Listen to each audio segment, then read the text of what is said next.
Oh yeah, in that regard, Your Honor, Many of those do not interrupt me. You, sir?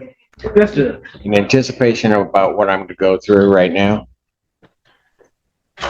this is absolutely all your fault. Oh. In anticipation. In anticipation of it, I'm just letting you know. Well, let me apologize in anticipation for this being my fault. I am sorry.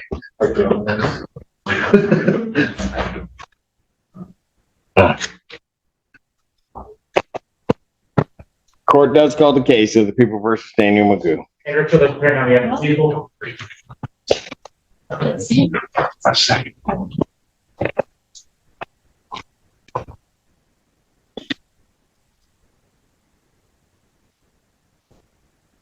State your name. Daniel Magoo. All right. What are we doing on this today?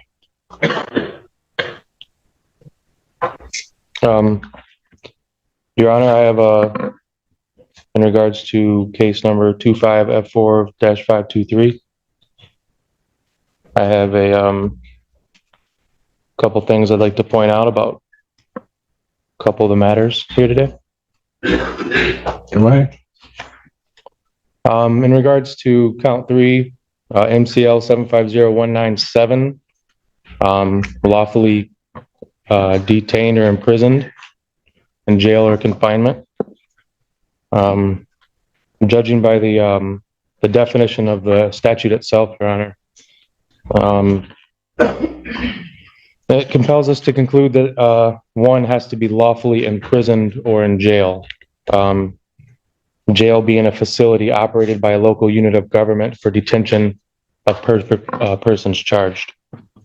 At this location, defendant was located in a hospital and not a confinement by government agency or jail. So I'm requesting that charge is invalid on its face. To be addressed, that would be addressed at a preliminary examination, sir, as to the sufficiency of the charge. So if you're making a motion that I dismiss it at this point, that motion's denied. Okay. Further in count 2 and count 1, actually, Your Honor, both of these were, I don't know the procedural process or when it should get raised, but both of them are Fourth Amendment violations. And furthermore, on count 2, MCL 257.904, that the license of the defendant was revoked or suspended, given the statute as well, Your Honor.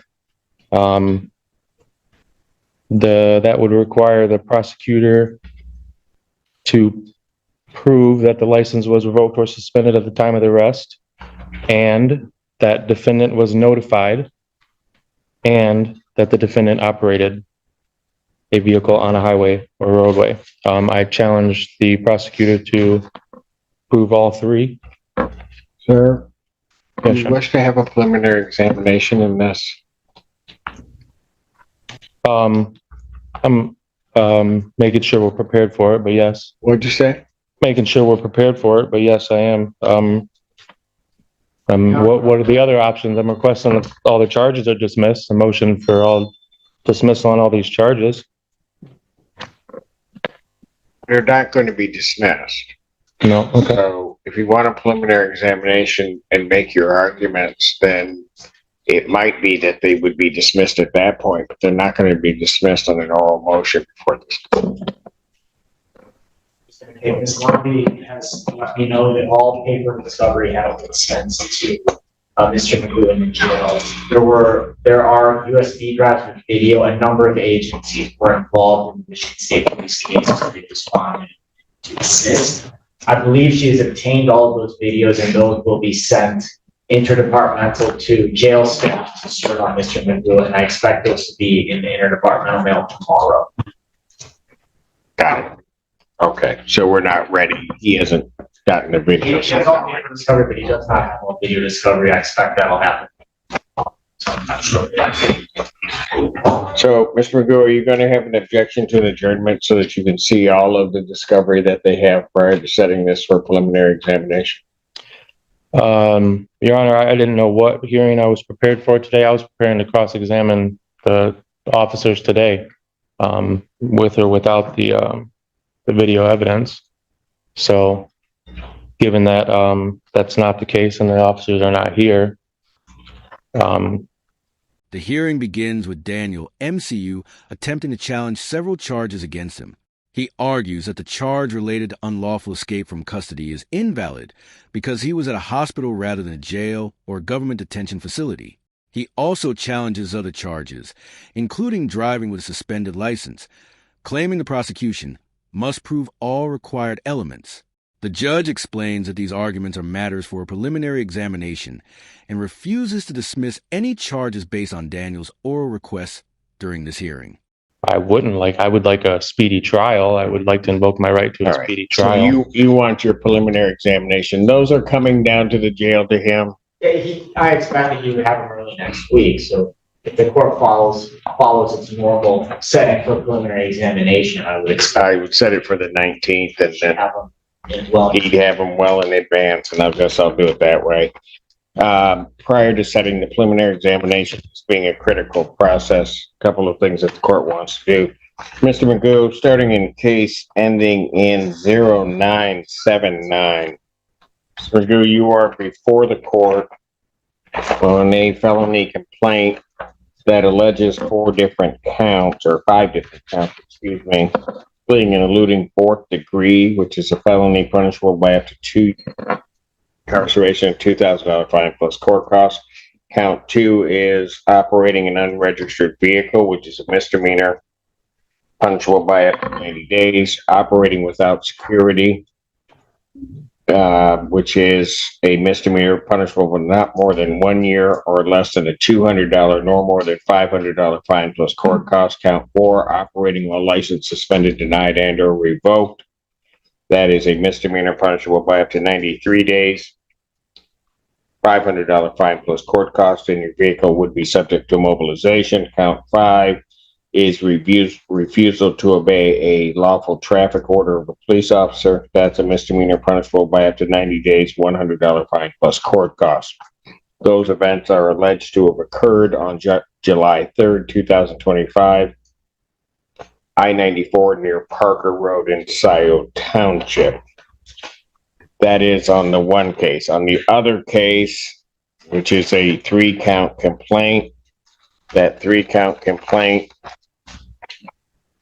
alleges that on March 27, 2024, location of Dexter near Arcona in the city of Milan, Washtenaw County, state of Michigan, that you did operate a motor vehicle while intoxicated. That's a misdemeanor, punishable by up to 93 days, $500 fine plus court costs. There is, however, a third offense notice which transforms this into a felony charge. It's punishable by up to $500 to $5,000 fine plus court costs, 1 to 5 years in jail, probation with 30 days or 1 year in jail, or at least 48 hours to be served consecutively. And 60 to 180 days community service, any rehabilitative programs the court deems necessary. Court could order you to pay the cost of the prosecution, plus the cost of any emergency governmental services, and your vehicle would be subject to mobilization. Count 2 is operating while your driver's license was suspended, denied, and or revoked. That's a misdemeanor, punishable by up to 93 days in jail, $500 fine plus court costs. Count 3 is lawful escape from custody, or escape from lawful custody, excuse me. That's a misdemeanor, punishable by up to 1 year, $1,000 fine plus court costs. Mr. Magoo, yeah, I would just ask, do you still wish on representing yourself, sir? Your Honor, I will. I have requested assistance given that I am incarcerated and I have no way to. Do you wish to be represented by an attorney, sir? I would like legal assistance. What do you mean by that? Would you like to be represented by? I've called the Well, Mr. prosecutor. Magoo, we go through this every time. So here's what I'm going to do. I'm going to advise you that there are great perils in representing oneself. I've told you about that before on numerous occasions. That I would treat you the same as I would treat anybody else. You would have to know the Michigan court rules. You'd have to know courtroom procedure, and that you would be treated the same, not any more favorably, not any worse, as you would go through these proceedings. If you wish to represent yourself, you may proceed with the court's admonishment. I've advised you as to the penalty, the charges, the maximum penalties. I will now ask you the question, and I'm not going to just keep going around and around in circles when I ask you this question. Do you wish to be represented by counsel? If you wish to be represented by counsel, this court will ensure that counsel is appointed to represent you. That is a yes or no. The discussion shifts to evidence, discovery, and Daniel's request for a speedy trial. Prosecutors explain that video evidence and other discovery materials are being prepared and sent to him.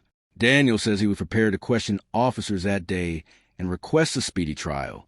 The judge schedules a preliminary examination and then reviews all charges against Daniel in both criminal cases, explaining the allegations and potential penalties. During this exchange, Daniel requests legal assistance, and the judge interprets this as a request for counsel, appointing a public defender to represent him. I would like legal assistance, yes, Your Honor. I'm going to take that as your request for counsel, is how I'm going to take that. And so these two cases now become public defender cases. Thank you, Judge. Torture Feaster, Assistant Public Defender on behalf of the defendant. I believe Your Honor has already agreed to set it for examination. He's asked for examination in the case, and so I will set these for preliminary examination. Okay.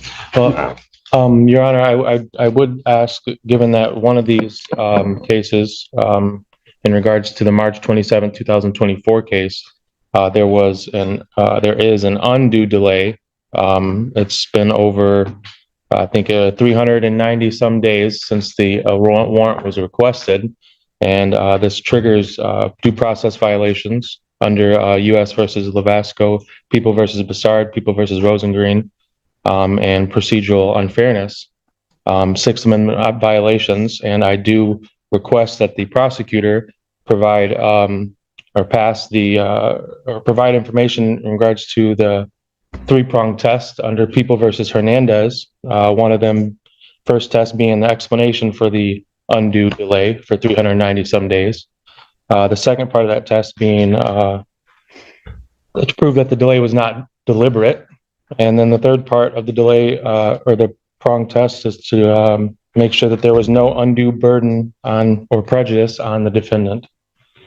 And in that regards, Your Honor, I also am requesting that I do have due process 14th Amendment rights as well as 8th Amendment rights. And a lot of these are facially invalid. A lot of these charges are facially invalid. And I'm just requesting that the court grant a personal reconnaissance on my behalf. And for both of these charges, being that we're looking at really just misdemeanors, $500 misdemeanors. So I think he's requesting, Your Honor, amend his bond, and he's requesting the release, Your Honor, PR bond. A response from the people regarding his bond. People would ask the bond to continue, and he also, I'm sure, failed to appear before Judge Simpson. So yes, that warrant would also, with respect to the other, I'll wait. There are pleadings filed by the defender's office. Our office will respond to that. And I guess my one remaining point would be, with the court's appointment to Eastern Public Defender's Office, I will make sure that the digital discovery that I referenced is certified by the defender's office. yes. Thank you, Judge. We will review that with our client once we receive it. So he's asked for a preliminary examination, and I realize where this may be. My understanding is that he is still being held, regardless of what the bond would. In this case, he's being held without bond in Judge Slay's case. That's my understanding. that his bond has been denied, so. That's what I would Mr. Choda said. in any event, but also given the fact that one of the charges is the escape from lawful custody, that in and of itself, in this court's mind, makes the defendant a danger for a risk of flight. Also, the nature of the charges, the fleeing and eluding police officers, as well as the operating while intoxicated, now at least alleged his third time around. Also, this court's mind, the defendant, this court would consider a danger to the public. So the extent that he is asking that I modify his bond conditions in his bond in this case, that motion is denied. Bond will continue as it is. Your Honor, I have a 14th Amendment due process to the presumption of innocence. And, I understand the presumption of innocence. and a lot of these are facially invalid, Your Honor. Excuse me? A lot of these charges, especially the lawful custody, escape from lawful custody, it's facially invalid. I was at a hospital, not a jail. If you were under the custody of the Washtenaw County Sheriff's I was Office, not. I understand. I was not. Or the custody of. I was dropped off at the hospital and they later tacked on And charges you know just what? like the fleeing and evidence eluding will charge. Not meet that out.